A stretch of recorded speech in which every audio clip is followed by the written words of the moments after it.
Also, the big boss man has a superiority complex, and those who have argued have ended up on the wrong end of a nightstick. I want everybody to take a good look. A good, hard, long look.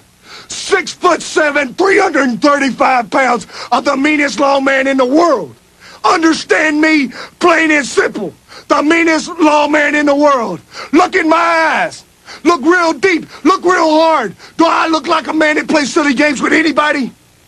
Well, then, DiBiase, you just seem to think that I have a weakness just because I carry a big stick and a set of handcuffs. Well, boy, that ain't what weakness is all about. Not at all. I wear the uniform, I stand tall, I stand proud, and I'm coming after you. #1 man on the most wanted list. I'm gonna make sure you serve time. Well, anyone who has served time under the big boss man knows what it's like to feel the long arm of the law. And now that arm is reaching for the $1 Million Man, Ted DiBiase. Now, Ted DiBiase may wish the big boss man were locked behind bars right now. We had, say what? A whole lot of superstars on this stage here tonight. But I want y'all to know one thing. This is my house. And when I say who's house, word attack skills and vocabulary too. All the hits in the edition is all brand new. You're through. I'm interplanetary and like Doctor Who. So who? Fuck your beef, no relief. I step on stage, girls scream like I'm Keith. So we're back at it again. It is Wednesday night, March 9th. Usually when we record on March 9th, I drop some Biggie in the show. This year will be no different, even though you probably won't get it till March 10th, because that's probably when I'll be done editing and pressing it up in the morning. Mm-hmm. Nevertheless, it's Ray Time Pro Wrestling. Keith and Keshia at it again. Keshia, say hi to the people. What up, what up, what up? Hey! Yeah, that's about it. That's about all I got. What's going on, everybody? How you doing tonight? Hope your night's going good. Morning, evening, whatever it is when you listen to the show. You know, you got to give it all, because we don't know what time you're listening to it. We just hope that you listen to it. That's all that matters. This week, there will not be a lot of talk about politics per se. So if you came in listening for that, sorry. I hope you enjoyed this wrestling talk. Exactly. Last week was interesting, and apparently you guys liked it and responded well to it. So, don't get me wrong, there will be more comparisons to wrestling and the real world and other things that are going on, because I think a lot of things correlate. You know, I'm the guy who wrote the article about comparing LeBron James to John Cena, which exactly. Quite a few copycatters did the same around the internet. Like, I noticed that after I did mine, other articles started appearing around these internets. You know what I mean? Mm-hmm. Of course we did. Hey, but I'm gonna tell you, I saw one that compared the career trajectories of Jay-Z and Triple H that I thought was interesting. I read that. I think you shared it, and I read it. Yeah. I thought it was interesting. It was actually very parallel. It was ridiculous how it was so written. It was very well written. I was like, a little shocking to read, but it was good though. It was good. I give it that. So I personally, I thought it was very entertaining. It is what it is. But now, of course, I don't know. Would it still hold true now though? I mean, would it still be the same? I don't know.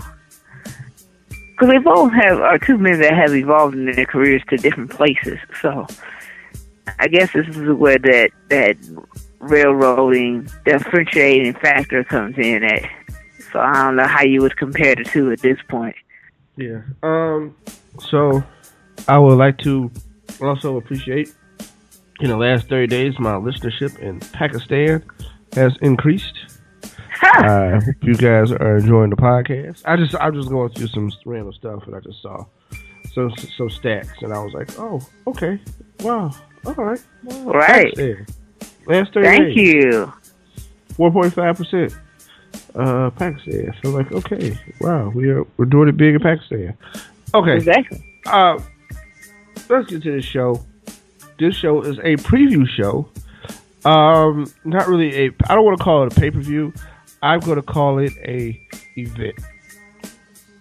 What do they call it? It's not on the pay-per-view calendar.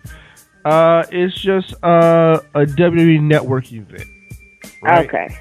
So we have our first annual Roadblock. Roadblock is on the way to WrestleMania. I figured they decided to break up the monotony because, hey, Raw and SmackDown probably was going to be a little boring for about a month and a half, and you so used to be a fed a pay-per-view in between. Here you go, right? So Exactly. 3 weeks out from WrestleMania, you're going to get Roadblock. We'll go over the news and notes. We'll go Raw real quick. Generally, I go to some things in the news and notes, but get one thing out the way early. Congratulations to the Big Boss Man, a.k.a. Ray Traylor, for being inducted in the 2016 WWE Hall of Fame. Exactly. Ray Traylor is one guy I thought should have been in the WrestleMania 27 Hall of Fame in Atlanta in 2011 because, I mean, his song, it says, have you ever met a man from Cobb County, Georgia? I would have liked him to be inducted in the Atlanta area, but that's neither here nor there. Because, I mean, the man been gone for a few years now. I don't think he's enhanced his career in the last 4 years. So I think he was a Hall of Famer there, too. Right. Personally. But, good guy by all accounts. Know some common people who knew him personally in this area. Of course, I live in Cobb County. The guy has an expansive career. A lot of people don't know. He broke into the game as Big Bubba Rogers. Mm-hmm. I want to say broke in Mid-South, and then he ended up working for Crockett. You saw him alongside Jim Cornette in the Midnight Express. He became the muscle man for the group. Kind of funny there, because one of my favorite pictures of memorabilia I have is a picture of him as Big Bubba Rogers with the Midnight and Jim Cornette. Autographed by Cornette, of course. I would, like I say, that great selection for the Hall of Fame, though. Definitely deserving. I think he has the name recognition. I think his character was one of the ones, you know what? He's one to work with, right? Right. Exactly. Like, I think this Hall of Fame, it has star power. Like Sting is star power. To me, the Freebirds are star power, but it is acknowledging the building blocks, right? Mm-hmm. So the Godfather got in this year, right? Godfather's a build. Like I said, initially I was like, Godfather. Then I start going over his career, and you start going from Papa Shango to Godfather to Good Father back to Godfather. You're like, oh, okay, you know what I mean? Like, he was a guy who kept the show moving. Right. Boss Man kept the show moving. And Quiet as kept lots of main event angles. Like, for a guy who never won the championship, a lot of main event angles. Yeah, exactly. A lot of working with Hulk Hogan on top in the late 80s, early 90s. Big part in the ministry in the corporation back in, in the Attitude Era. Yeah, definitely. Work with Taker, work with Big Show. You remember the Big Show Daddy's funeral, where he may have driven off with the casket. Yeah, I remember that. Oh, Lord, I remember that. That was awful. The WWE did some crazy things. Oh. Crazy is a word that don't even scratch the surface of what they did in the Attitude Era. Like, they were just completely ruthless and horrible when it came to deaths and family members being lost and all that. It was rough. Generally, I don't leak stuff. You know what I mean? I've seen it in quite a few places, and then I got to confirm from somebody who got a leaked program of WrestleMania 32. Exactly. So I'm going to go here on Ringtime Pro Wrestling Podcast and give you the final two entries into the WWE Hall of Fame class of 2016. So, exactly. Got my breaking news music. Da-da-da, da-da-da. As we go with building blocks and workhorses, right? One person I definitely think is deserving this year, who's getting in, is former WWE diva Jacqueline. a.k.a. Miss Jackie, Mm-hmm. is going to a Hall of Fame. She has ties to the Dallas area. I think she's from around there. So that's going to be an awesome time. When you think of her era of wrestling, like I think when we talk about the Divas Revolution right now, Mm-hmm. they didn't need a revolution. They already were like top tier, top level ladies working, right? They were. If you think about her era, so many. Okay, so Trish and Lita are already in, right? So you got Jackie, you have Molly Holly. That's right. Mickie James came after. She came like at the tail end of that. But Yeah. they're the ones who helped get Mickie James over. Mickie James kind of bridged the gap between like Lay Cool and those ladies and Beth Phoenix. Mickie James is like the gap bridger in that, right? But just for arguments, like I said, Molly Holly, Lita, Victoria is in there. Tori is in there. Like a lot of ladies, man. Ivory, I remember not talking about Ivory, Ivory was an old schooler. Like I didn't realize how old Ivory was, right? Like I thought Ivory came around during that time. Ivory's from Glow. Ivory wrestled in Glow. That in itself is a feat that people just don't recognize, man. They need to get on it and research it. Like that's incredible. Now, They do. the final member of this Hall of Fame class is one of my favorites, Keish. One of my all-time favorites. He has pissed off more people in the wrestling business than you can imagine. Oh, He done Lord. made more money than I don't know who. He done been all over the world. He figured out how to be a superstar over in Japan. Stan Hansen, Stan the Lariat Hansen. Ain't nobody more Texas than Stan Hansen, right? Right. Let's just put that out there, first of all. You might remember Stan from his legendary role in the Hulk Hogan classic No Holds Barred, where he happens to be in the bathroom with the guys who acted all stuck up, and he grab them and he look down while they're using the urinal, and he tell them they got teeny weeny weenies. Stan was an incredible guy, incredible character.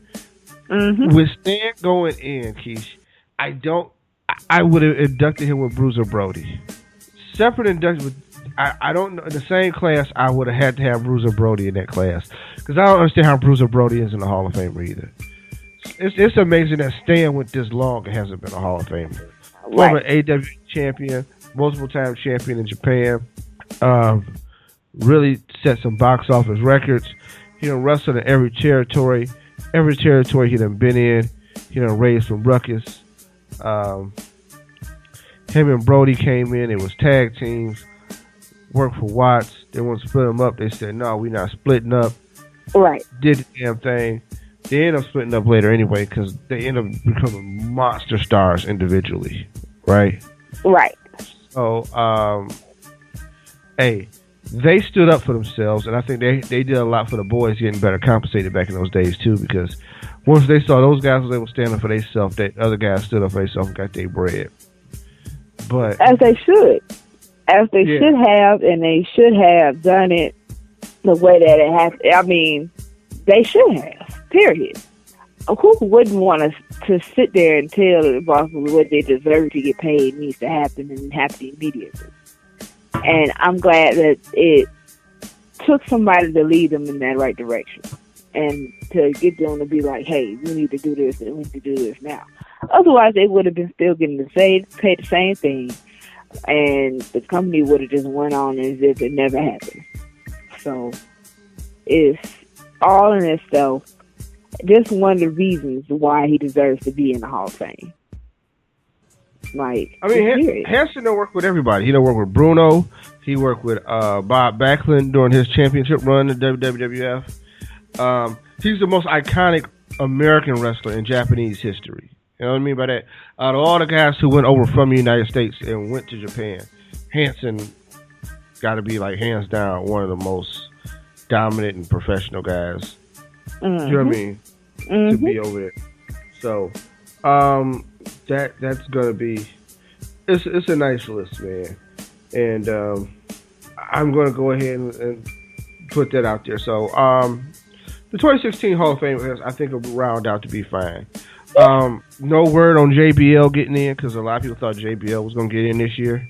Right. Once again, not too many people are more Texas than JBL, right? It makes sense. It makes perfect sense. Right now, as far as I got my notes and the people I've talked to, not this year. But the WWF lately hasn't been good at really getting guys in when they should. No. Because what will end up happening is he'll probably be inducted like next year or the year after that. And next year they're going to be at the Citrus Bowl in Orlando, Florida. So it's just kind of like, well, why don't you just induct him in Texas instead? You know. But two things about that. One, ultimately we failed, Keish. Yeah. WrestleMania 33 will be at the Citrus Bowl. We tried to make it happen. Now, to be fair, they stopped taking care of the Silverdome, and Silverdome fell completely fucking apart sometime like the last 2 years. So, what nothing we can do for that. WWE wasn't going to fix the Silverdome like they fixed the Citrus Bowl. That would have cost them like $2 million to try to fix the Silverdome. Probably more than that. Ain't happening. Right. But damn, man. Damn. I was like, yo, we can go. Plus, Silverdome ain't even going to hold the record no more, right? Jerry's World about to break the record this year. So, the 93,000 is just, it ain't the same. They take everything from Polo Pontiac. But that's another story. Of course. Let's get into Raw. So, I was watching Raw. Shane opens up the show. Shane looking strong. I'm going to say this. The build they're doing for Shane McMahon is fucking incredible. It is. I absolutely agree. I don't understand how they can take some of that and like, yo, some of their current guys, when they're trying to set up a match, that's how you need to build. Right. Now, I get Shane as a part-timer. He ain't going to be there forever, and he's been gone for so long. So that going for so long, nostalgia works for a lot of people. But still, it's like, hey, man, maybe y'all must have forgot. This dude got wins against the Big Show in a last man standing match. Understand? I was watching WWE Network, and I watched the best of Shane McMahon. And they got him as like one of the best high flyers. I didn't know he was a part of that mix. And yo, Shane has done some dangerous stuff, like the coast to coast, that flying elbow through the table on the outside. Mm-hmm. Like Shane has really put his body up. Man, when he landed on Big Show from like the top of the Titantron, when he fell messing with Steve Blackman, like, he has done some stuff. Let's not forget him getting thrown through the glass on the stage at King of the Ring by Kurt Angle. Let's just... Yeah, no, Kurt was like, yo, I thought he was dead. Like, Kurt was scared. Like, oh my God, Vince gonna come out here like literally stab me in the chest. Like, this is not going. But like, it was weird. But terrified. Like, he was terrified, but he kept going. Hey, I'm telling you, people think that it's funny because there's a lot of people that are sleeping on this match. What it really is I think there's folks that think that Shane is not even going to wrestle. Like, he's not going to wrestle for himself. He's going to have somebody come in and replace him. Like, he's not even going to do it because he can't do it. Which to me in itself is like, okay, obviously you haven't watched the Shane McMahon match ever. So like, let's get this straight now. He's going to be the one that's going to be in the ring, and he's going to be the one that actually participates in the match. Shane has put himself through, just all the crazy shit ever, like, that you can imagine. So, of course he's going to be in this match. Like, he's definitely not going to put his guard down now more than ever, because now what's at stake is pretty much what he wants to make his career. Like, this is it for him. So if he doesn't wrestle this match, then what honor is there in it to run in anything, to do anything? So yeah, I don't really pay attention to those that are saying that Shane can't do it because he's Shane McMahon. Like, okay, but have you ever seen Shane McMahon in the ring. Like, come on, man. It ain't normal. It's not normal. Well, let's not make no mistake. He is going in the Hell in a Cell with the Undertaker at WrestleMania. Here's the thing. The probability of him winning is very slim to none. Like, I don't think they're going to put Taker to lose at WrestleMania again. Like, losing to Brock was enough. Like, I don't think there's going to be any trends of him losing. Okay? Right. For any time, period. Which enhances the reputation of Brock, but also enhances the reputation of Undertaker. Like, I think, and probably adds a little more legitimacy to the pro wrestling genre. I think Shane is ultimately going to do what's best for business, and they'll find a way to make it all look good. So that's that match. Yeah. Watch Kevin Owens and Neville face off in a good match. I'm gonna tell you what went wrong. Those two had a serious issue like a couple of months ago. Yeah. Like a real life issue. They probably shouldn't be wrestling that soon. They shouldn't, but I really don't support. I've never really supported the whole wrestling imitating real life thing because of the simple fact that real emotions could get intertwined with what's supposed to be a scripted storyline. So, yeah, this is scripted and this is scripted, but these feelings that I have for this person, that's not something that's made up. Like, this is real life and this is a real situation and these are real people. So you have to treat it as such. You can't let stuff like this happen because those real emotions and feelings and anything else that happens is definitely going to be an end result of what has already been going on. Right. So But, you can't let it happen. aside from that, though, I will say this. It was a great match. And then, top it off, when Neville was getting beat down after the match, Sami Zayn showed up. And we got action, boss. Because I didn't know what they were going to do with Owens for WrestleMania. But I think this is perfect. I think Sami Zayn being back, he's on the main roster. You throw him on the main roster, which is where he belongs. I think he's got a lot of potential and a lot of talent. And in the right hands, can be molded. And if you want to set up like apprenticeship, right? The guy, he learns tricks of the trade. But I think Sami Zayn is perfect for Owens, and he has the following, he has the charisma. I think he can pull it off, and I think with WrestleMania, it's a good launching pad for an NXT competitor. Yeah, I think it's a credible launching pad. So, right, I can't wait to see where this goes. And they debut it in a feud. They continue that feud from NXT, and there's a legit history to it. Like, hey man, you hurt me, you was my boy. You know what I mean? Like all the backstory is there, but because it's NXT, you ain't really got to overly explain it, and you can just go and run with it. I kind of had wanted AJ in that spot, but after seeing Sami Zayn, I'm like, no, we'll stick with Sami Zayn. All right. We'll stick with Sami. First of all, like I said, we had to get him integrated in the main roster, right? Because I think Joe and Baylor are coming next. And I don't, once you don't win the NXT title, or if you haven't regained it, like Sami had it, he lost it very shortly after he got it. There's no real way of like, okay, what do I do with this guy from now going forward? So I think they just was like, okay, we'll just pull him out, right? Like, he's not involved in any major feud or anything down at NXT. So it's like, yeah, we'll just yank this guy out, right? Of course. Like, I think he had the triple threat with Joe and Baylor. But for the most part, we could yank this guy out. Then they'll pull Baylor and Joe back, and then they'll hand it over to the next crop that's coming through and ready to rep. Because I think that's, an understanding that, you got to build for the next thing. Triple H and Dean Ambrose. Keish, why is this angle more over than the WrestleMania angle? Hey, all I know is people are continuously talking about it. That's all you need to know. That's all that matters at this point. There is no explanation to why it's bigger. All I know is that it's worth it. It's interesting. It's exciting. to watch.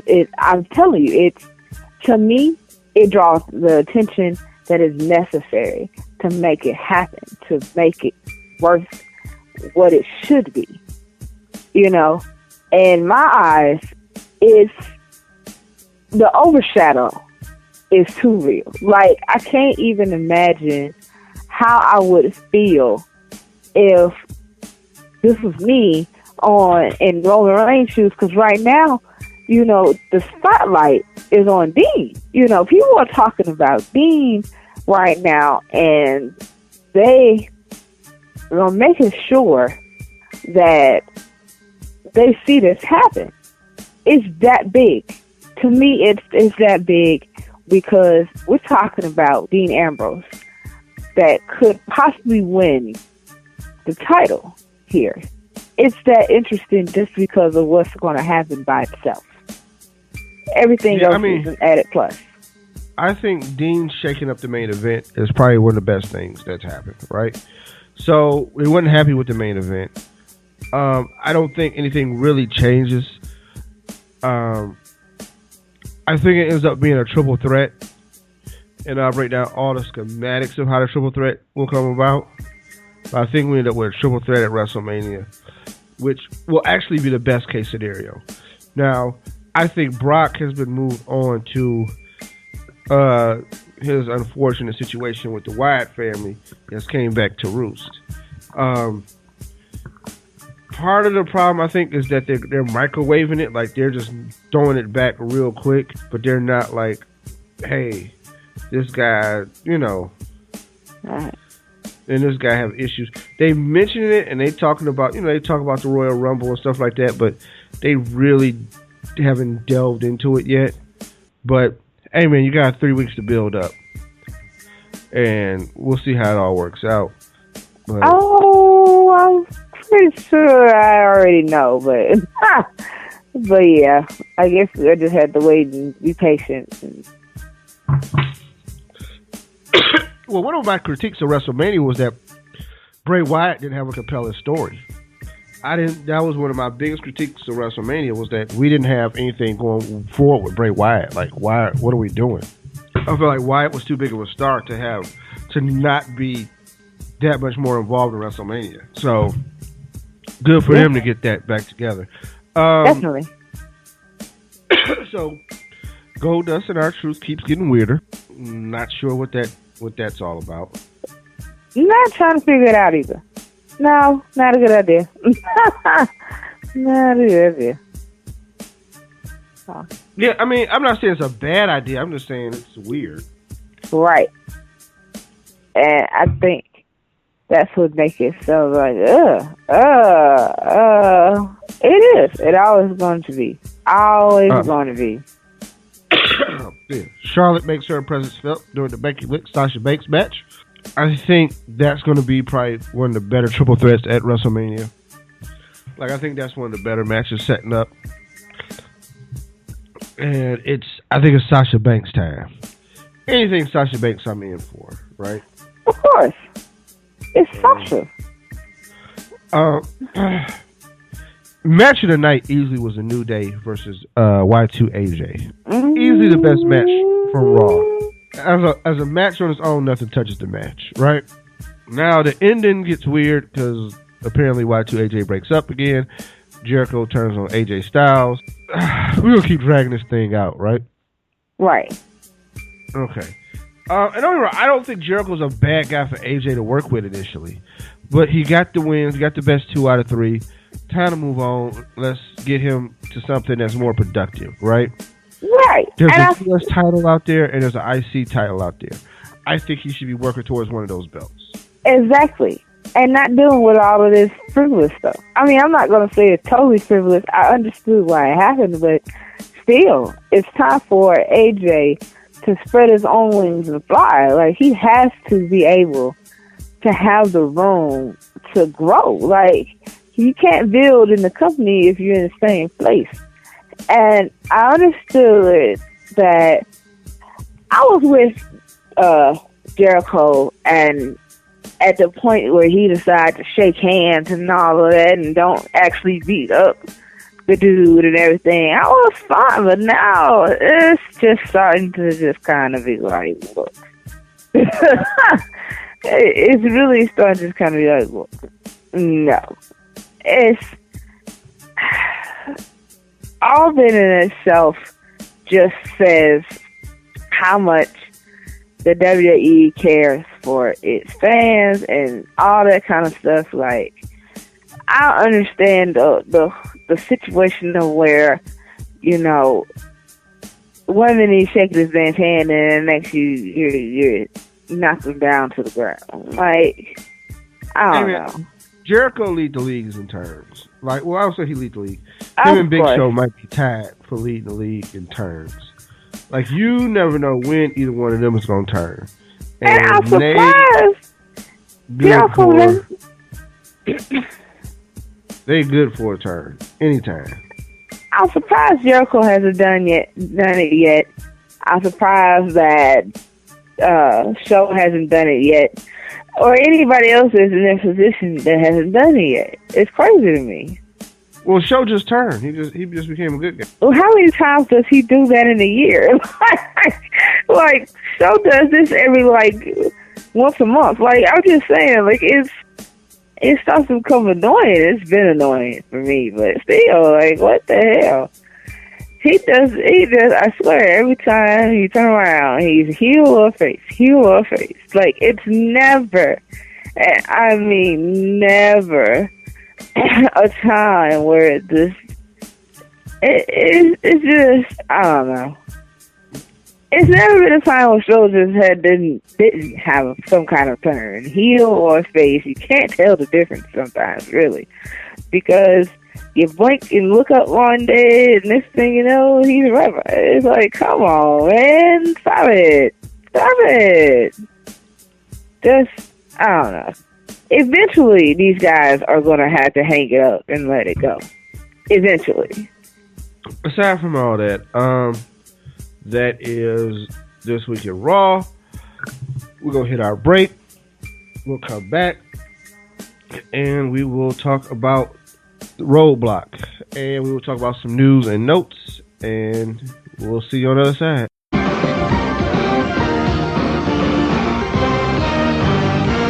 Well, one of the biggest, one of the meanest, and one of the roughest stars in the history of professional wrestling is the bad man from Borger, Texas, none other than Stan Hansen. He uses that lariat to literally knock the head off every opponent he gets in the ring with, and he's invaded the NWA, and he is here to do you-know-what and take names. And, brother, knowing Stan Hansen, I know he's going to do exactly that. Now, Jim Ross recently had the opportunity to talk, or should I say, listen to Stan Hansen, and I know he wasn't very pleased about the results. Let's take a look at the interview with Jim Ross and Stan the Lariat Hansen. Ladies and gentlemen, we're about to spend some time here momentarily with a great athlete from West Texas State University, a tremendous football player, but he's always had a problem with discipline. 6'3", 320 pounds, a man that basically has been exiled from United States wrestling, Stan the Lariat Hansen. And I know that our fans are interested in where have you been competing in the last several years? I've been in the third world. That's where I've been. I've been out there with the Peace Corps people. I've been out there fighting out there in the third world representing the United States and the state of Texas. And you know why? Because all these promoters here in the United States would want somebody to say, yes, sir, and no, sir, yes, sir. Well, Stan Hansen's never been a yes guy. And I go and I do what I want to overseas. But now I'm back in here, and I'm back in here in the NWA, and all the other wrestlers are going to have to deal with me. Well, one question I've got to ask you is, why are you back? Is there someone specific, or what is the exact reason you're back here, Stan? It's called a statute of limitations. They tried to suspend me. They barred me from the United States. But that's okay. They took food off my table. They took food out of my hands. But I'm back. And I'm back because there's things like laws to protect somebody like me. And I'm back, and I'm going to run roughshod anywhere, in any way I want to. And one hole that we have to talk about, it's the most feared hole in wrestling, the lariat of Stan Hansen. Boy, is that a bone for me to pick. The lariat. That's exactly what this is. Everybody's trying to use it. Everybody's trying to perfect it. But I'm the one who started it. I'm the one who was kicked out of the States because it was the nastiest, most vicious hold. And the lariat is back, and they're going to have to deal with it. The wrestlers are going to have to deal with it. And this too. And this too. Ladies and gentlemen, there you hear it from one of the most unpredictable athletes in wrestling, Stan, the Lariat Hansen. All right, we are back. We have reached our wonderful birthday segment. How we always open up the second part of the show. So March 9th would be the night we'll record the show, which would be yesterday if you listened to it, or Thursday probably would be uploaded. March 9th, Melina, former WWE diva, celebrates her birthday. Melina would be 36. 37, sorry. Scott Steiner. Rick Steiner. I am messing up all over the place. And I'm reading it.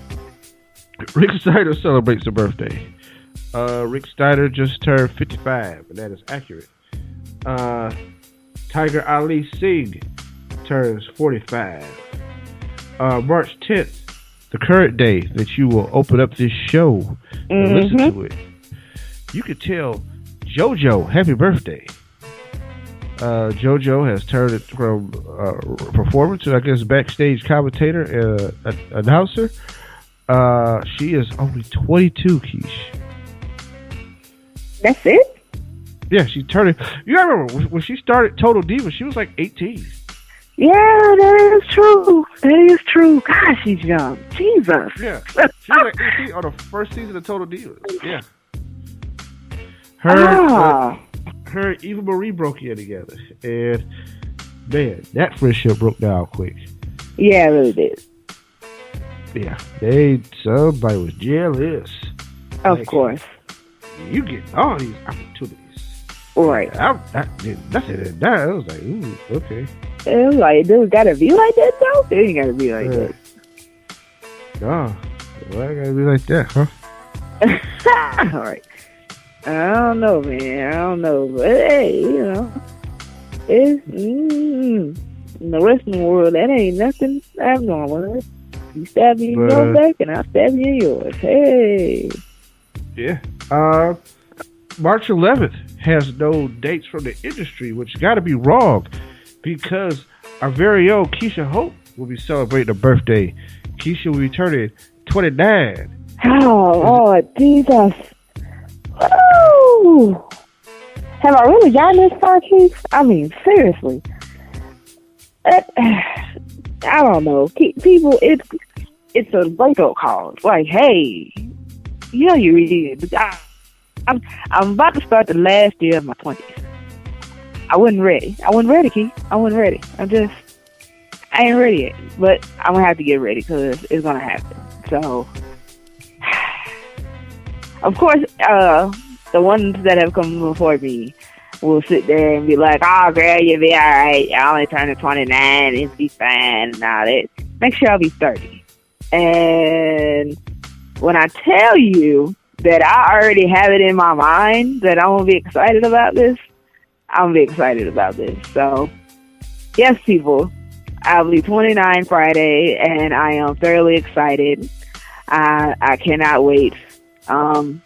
Trust me, come next week, I'm going to be like screaming, and then it'll be all over and done with, and then I'll get back to normal life. So, I'm excited. So, yeah, my birthday is coming. Okay. March 12th, which will be the day of Roadblock. The late great Mae Young will be celebrating her birthday. Mae would have been 93. Really? Yes. And also, Hideo Otami, better known as Kenta, celebrates a birthday. He will be 35. So that is it for the birthdays. Birthday! Let's get into the news. Oh, Lord. Pretty much, okay. The Freebirds are going to the Hall of Fame, and I think this will come up at some point. Some people complain about the Freebirds and their use of the Confederate flag. Of course, they don't ride anymore, but in the 1980s, they used to use the Confederate flag as a prop. Me, myself, personally, never had a problem with it. Now, understand, the context of it. In 2016, I might have a problem with it, right? Right. In 1987, you know what I mean? 1984, you know what I mean? I was like 5 or 6 years old, Keish. I just really, you know what I mean? My sensibilities was, you told me who was the heel, I booed the heel. You told me who was the baby face, I rooted for the baby face, right? Exactly. I probably didn't start turning that over until I was about 10, where I was like, I picked the guy I like. Right. Okay. And I'm saying that to say, I didn't have a deep sensibility of the racial issue that the Confederate flag was as a child. Right. It took years of living on the earth. It took a few college classes, a lot of history classes that I took because I thought I was going to be a history teacher at one point, if you remember. And so I do have a different view of the Confederate flag than I do at the time. But because I've been around enough people, I understand that people who may wave the Confederate flag do not view it in such context because they haven't even chosen to get the education over the Confederate flag to a certain level. It just represents something different for them, right? Right. Exactly. People do it all the time with certain things. Like they may have a historical context to one thing, but they decide their representation of it is something totally different. Not making excuses, but that's what it was. But Michael Hayes goes into explains why they carried the Confederate flag. He said pretty much when we came to Texas, the Von Erichs would probably take out a flag from a fan in the audience. It'd be the Texas flag. And being the nemesis in the storyline, we started taking the Georgia flag, which had a rebel flag in it. Which, yes. A lot of southern states at the time had the Confederate flag as a part of their flag. Mississippi, Georgia, South Carolina, quite a few states had it as a part of their legacy because they were part of the Confederate States of America. Right. Hey, man, at one point, they were their own country. Exactly. Exactly. Just understand that. Now, some people may not recognize that country because there was a treasonous act against the United States, but that's neither here nor there, right? Right. So, they said it had the Confederate flag on it, which I always thought was just a flag, from a flag perspective, was a gorgeous flag. We started making our clothes out of rebel flags because, hello, we're rebellious. I've never had anything to do with being a racist. People said, well, that painted their faces like the rebel flag.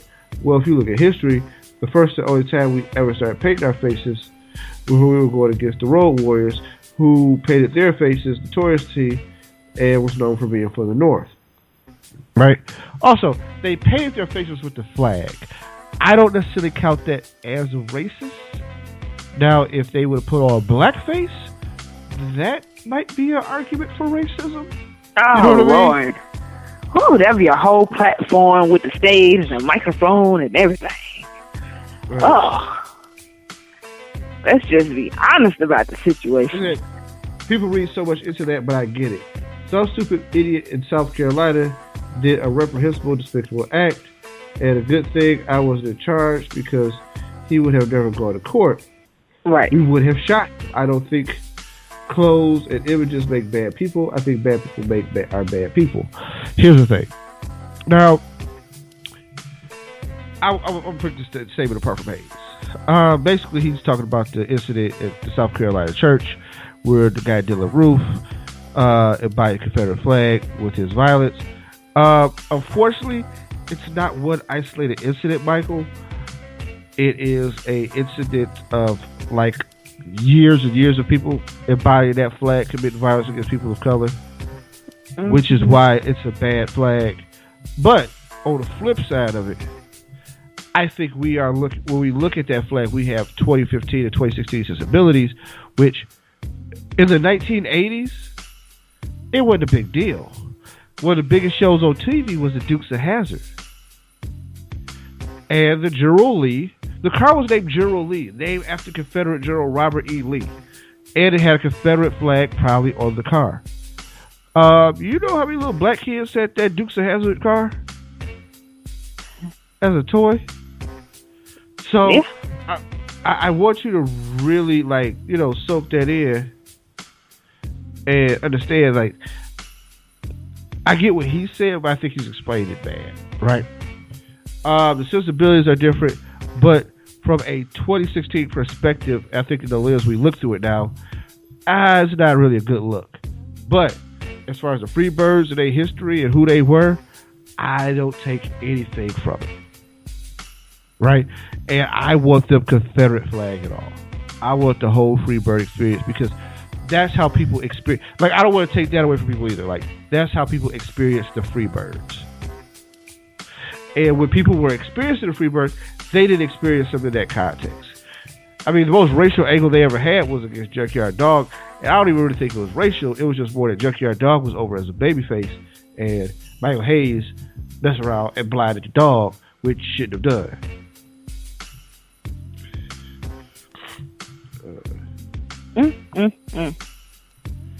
But yeah, I thought that was an interesting situation. It's something that they, you know what I mean, they talked about. But Eric Bischoff is getting a DVD for the WWE. It's called Sports Entertainment's Most Controversial Figure.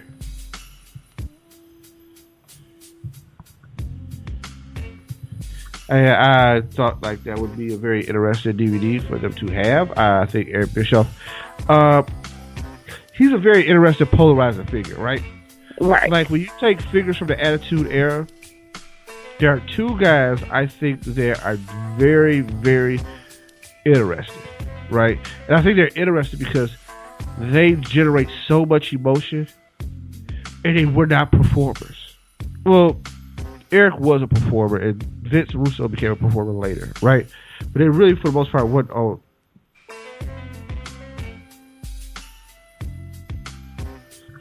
So, it was crazy. Like, I thought that, because both of them get a lot of blame for how things went down, right? Vince Russo is complained, is pretty much credited with putting the death nail in WCW, right?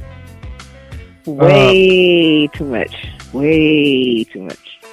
Bischoff is also kind of in that part of like he started something but couldn't maintain the run. And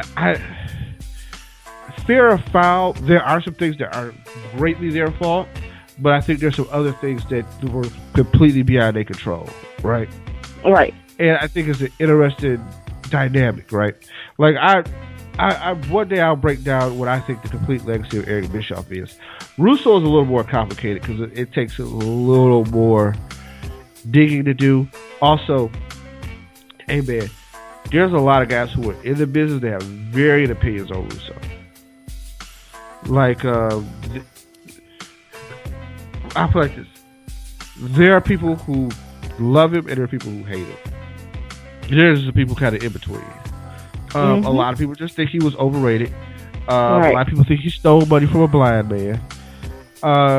Which I think he did. I think him and Ed Ferrara sold the goods. That they were the brains behind the operation, which I don't know if that's a bad sale, Keish. Like, they were the ones running creative. It's just that Vince was the final straw, right?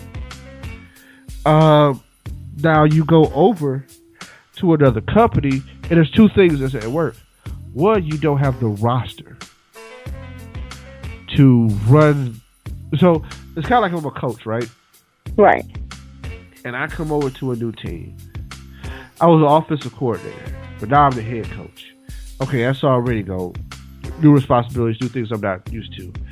Secondly, I'm trying to run my system with guys that don't fit my system.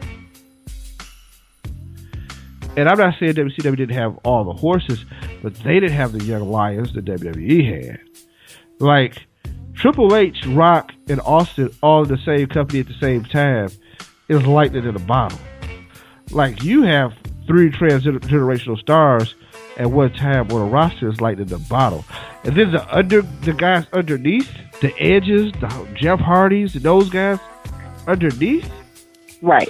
Like, there's so many main event guys that came up from underneath them that it's like, and we're not even talking about Benoit and Jericho come over. Like, the competition is thick. Like, you probably could argue, like, there's some periods of wrestling and rosters that are some of the greatest of all time. So, but yeah, I think Bischoff does qualify as one of the greatest people of all time. I mean, not greatest people of all time. I'm sorry. One of the most controversial people of all time. Didn't we discuss the Gawker lawsuit last week? Hulk Hogan and his lawsuit with Gawker. I guess we did. No, we did not. No, we did not talk about that. We didn't bring it up or nothing. The $100 million lawsuit he has against Gawker has finally hit the courts. What are you talking about, may you say? He went to Gawker because Gawker leaked the sex tape between him and Bubba the Love Sponge's wife. And it's a very interesting case, right? Right. This is what brought about the whole Hulk Hogan racist stuff that we talked about less than a year ago. And Gawker may have leaked that portion of the tape to the media to kind of help damage the credibility of Hulk Hogan while they was about to go through this lawsuit, which also may be a part of the lawsuit. That tape was taken in a private moment, and it was not supposed to get out. It's a very weird case because Bubba the Love Sponge, who recorded him having sex with his wife, he said the tape was stolen. He don't know how it got out, right? But he's not testifying in court. Him and Hogan ain't really cool no more, and I don't know what the wife and Bubba's relationship is either right now, right? So that happened. What makes it like a real case in the real world is that this is going to challenge the freedom of the press versus the right to privacy of a private citizen. And I think that's going to be interesting. It's going to be very interesting. To say the least.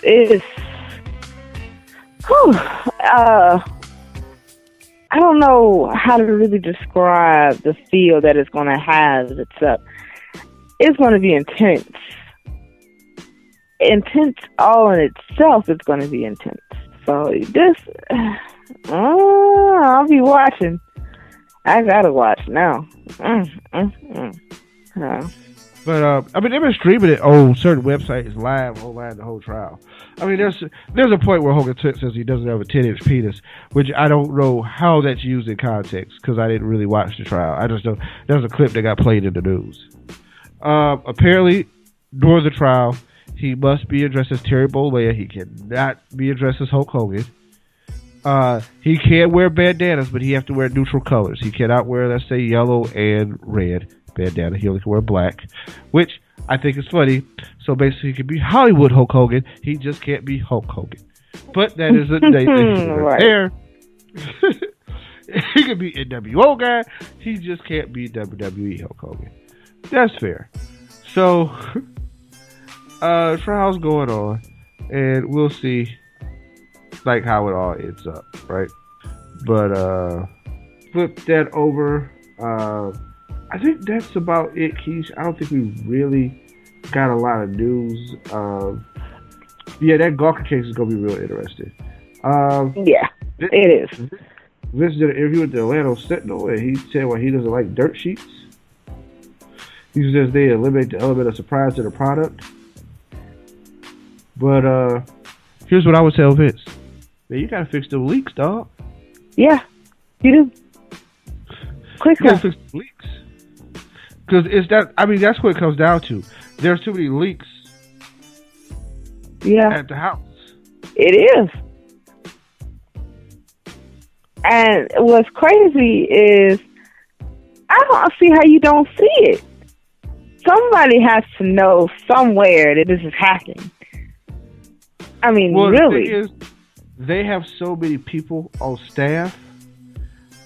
I don't think they know how to manage it because they don't know where it came from. Right? So, what happens is that, like, if you look at they've only increased the right staff like ridiculously. There's one of the reasons why it's really hard for them to get a cohesive story together is because they just have way too many people with their hands in the creative. So if I got a staff of like 30 writers, hey man, I can't control who does what, and I don't know who they talk to in their personal lives. So it's kind of like I come home from work, man, and I talk to my wife about stuff that happened at work.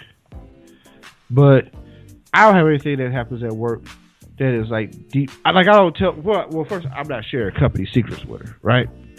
But hypothetically, I don't really have anything of value to tell her that she would tell her friend. But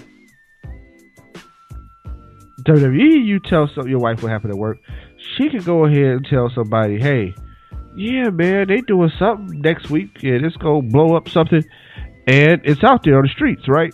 That's the innocent way. I'm telling you, some of these guys leaked to the sheets because they pissed. Because when you got 40 guys on a roster trying to get their stuff in, and everybody can't get their stuff in, hey, I'ma hate. I'll make sure this angle don't get over. I want to do my thing. So I'm going to go out here and listen to all of y'all. This is sabotage. Listen to all of y'all. This is sabotage. Oh. But, yeah, something to that effect. So, I mean, at least that's my theory. I'm not telling you I'm right. I'm not telling you I'm wrong. But that's why it's a theory, though. That's why it's a theory. So, oh Lord, I can't. But yeah, he's mad at the dirt sheets. But let's go with that. Let's get into this because we're gonna wrap this up. Let's go into Roadblock, Keish. Oh, this is going to be short. Yeah, I mean, right now we only got 4 matches booked, right? Right. And I think we're going to get more matches. But right now, this is where we at with it. We have Revival. We got a name for them. It's Dawson and Wilder. They're going to take on Enzo and Cash for the NXT Tag Team Championships. Does Enzo and Cash break through?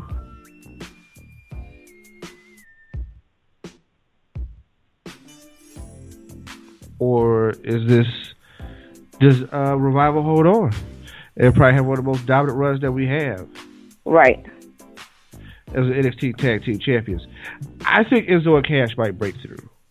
Like, I think it might be their time to break through. Or they might hold that off till Dallas. But I think it might be Enzo and Cash's time to break through. Exactly. Like, let's see what they do with the belts. Because, I mean, they've really been pushing. It shouldn't be a question of, like, when exactly is the transition going to happen, but if the question is, like, will it happen to? For me, I'm excited to see this match happen, period, on this kind of stage. But it's, I don't know. I guess I didn't want to wait to make this happen, and I hope it happens again in Dallas, personally, because I enjoy watching these 4 people wrestle, so it's going to be something different to see for once. But I mean, the last time that they did an event like this, didn't they have another NXT match happen? Yeah, I mean, I would be surprised if there is another match. Now, it may not be for any title. But it's just a simple fact that they combined the two, which is something that excites me. So I'm glad that they've included it along with everything else. And I don't pick winners.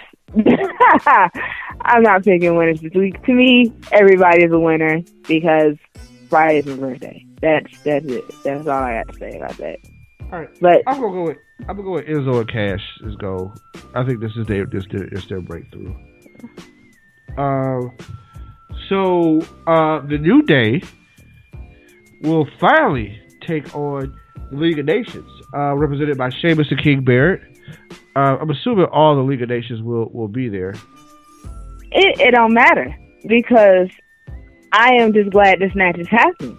I honestly can say I can't stand either one, but I'm glad that they are finally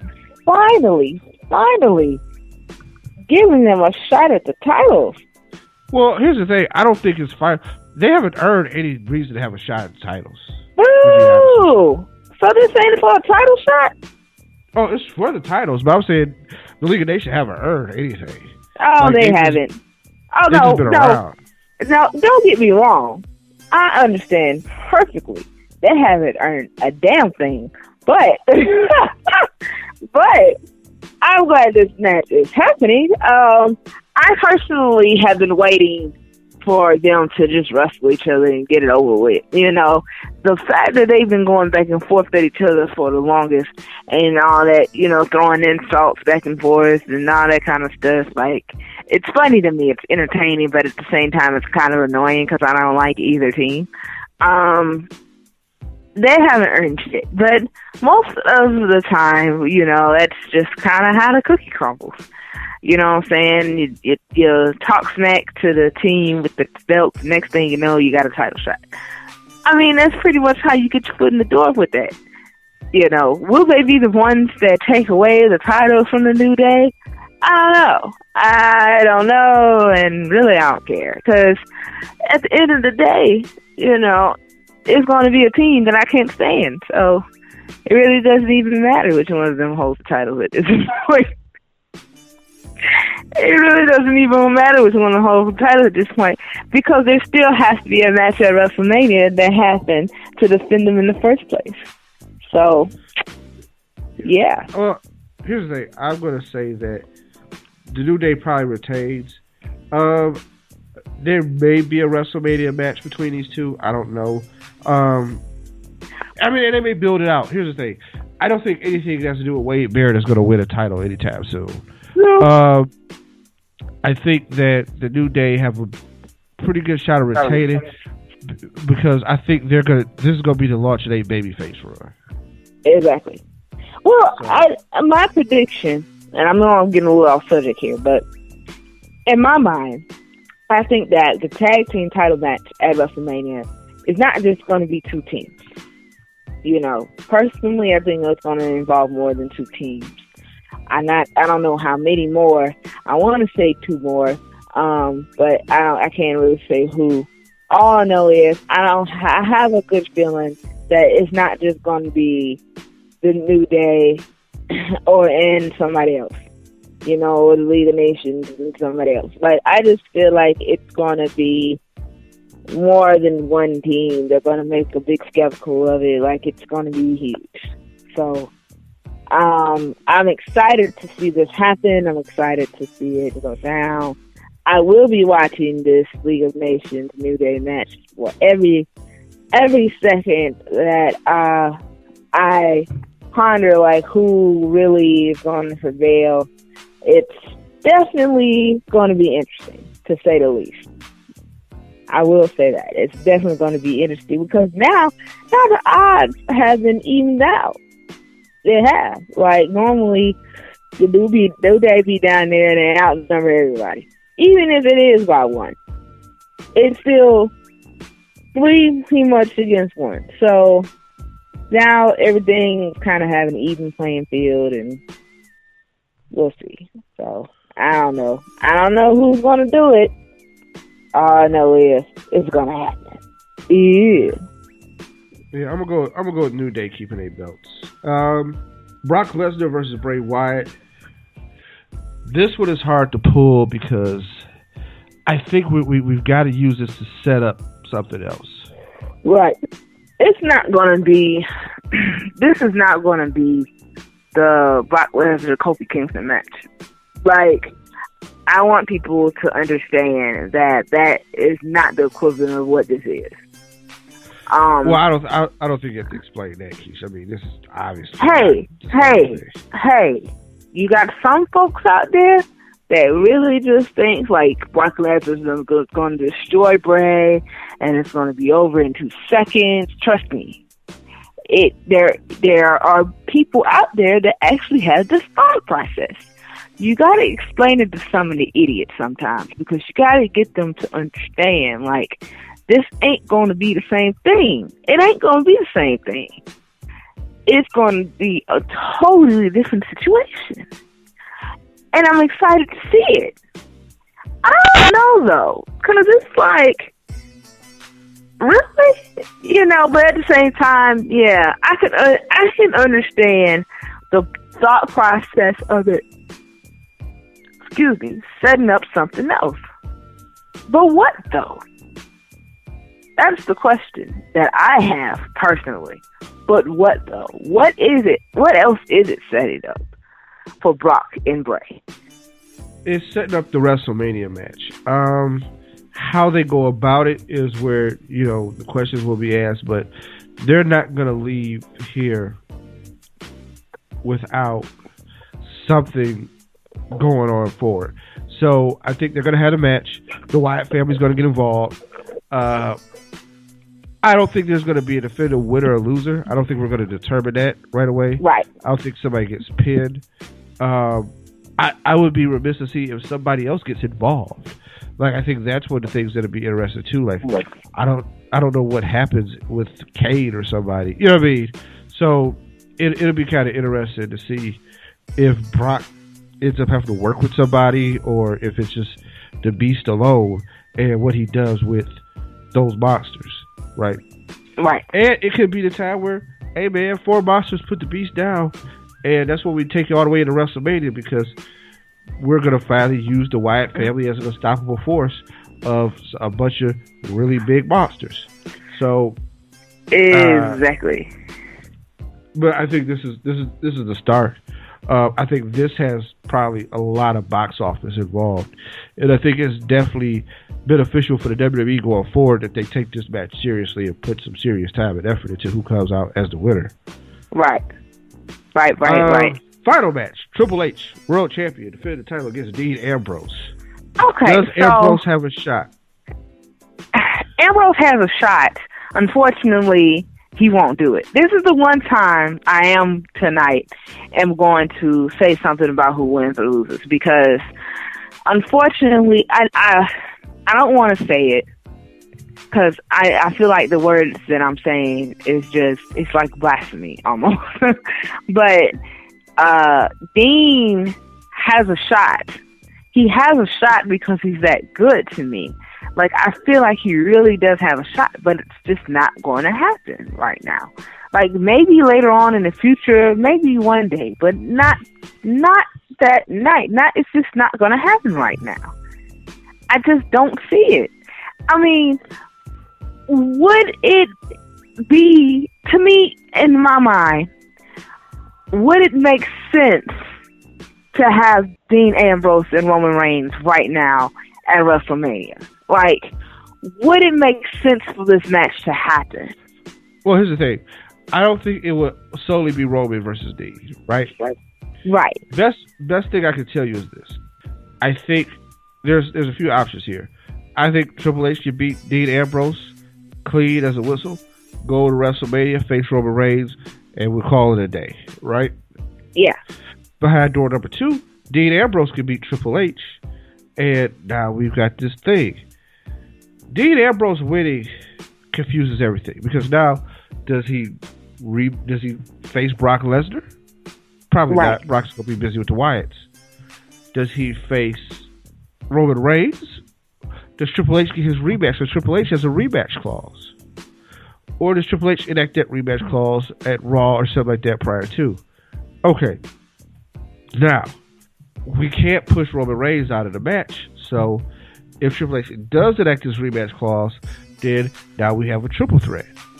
Roman Reigns versus Triple H versus Dean Ambrose. Right. Now. Or we can have Roman Reigns versus Dean Ambrose, and Triple H just happens to show up to the match. I think at the end of the day at WrestleMania, we see Roman Reigns turn heel, and he turns on Dean Ambrose. Yeah. That seems like the result of all of this. And I think that's what would be best for business, not to be too cliche. I agree. I agree wholeheartedly. And a lot of some aren't ready for the Roman Reigns heel turn, but I feel like it needs to happen. I also feel like it's going to happen, and it's going to be great. It's going to be great because Roman, he's great as he is now to me, but this just will make him 10 times better. And also, for Dean's sake, like, I get it, I understand it, but Dean is just not going to happen right now. It's just not. Not at this moment, because with Roman turning heel, you know, later, not even too far down the line, it would be him and Dean, you know, facing each other, of course, for that particular prize. Because Triple H won't have it anymore, you know, or will he? I mean, granted, it's a possibility that it could still be in his possession, but I doubt it. I doubt it. And even though Dean won't have the title after Roadblock, it won't stop his chase for it, of course. If he does win it, and then this turns triple threat, then of course, you know, there's still that possibility that Triple H can still walk away with it. The thing that I personally would want to point out is Triple H has the authority to pretty much just insert himself where he wants to be at any given time. So, of course, Triple H can walk out in the middle of a match and just be like, hey, I'm going to join in this to ring the bell. Like, you know, it is unethical, it's unfair, and it's definitely not the right way to go. But, of course, we're talking about Triple H here. It doesn't matter.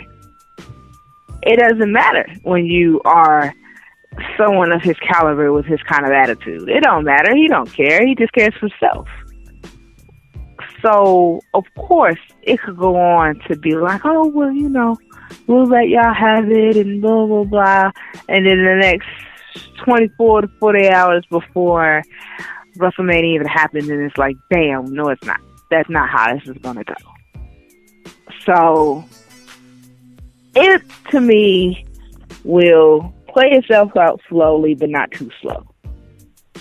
I love Dean, and I love Dean, and I really hope that he's ready, because I feel he is, you know, for everything. But this right here is the craziness that's going to happen before they all make this official, and, you know, that last match, that match is set in stone.